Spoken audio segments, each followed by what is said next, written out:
జాగృతి సాగిస్తున్న జనంబాట కార్యక్రమంలో మరి 3వ జిల్లా చాలా అద్భుతంగా ప్రజలందరి దగ్గర నుంచి కూడా మంచి స్పందన వస్తూ ఉన్నది.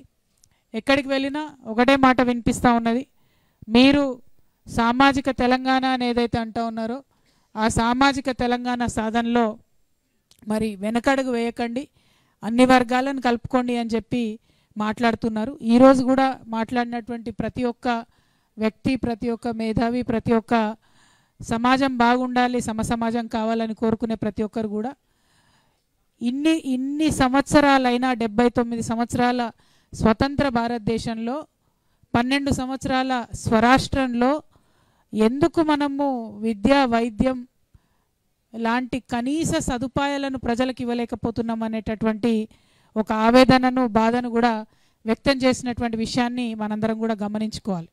అంటే ఎక్కడికి పోయినా, ఏ జిల్లాకు పోయినా కామన్గా ఉండేటటువంటి సమస్యలే ఇవి. ఇదే అంశాన్ని నేను పదే పదే చెప్తూ వచ్చాను.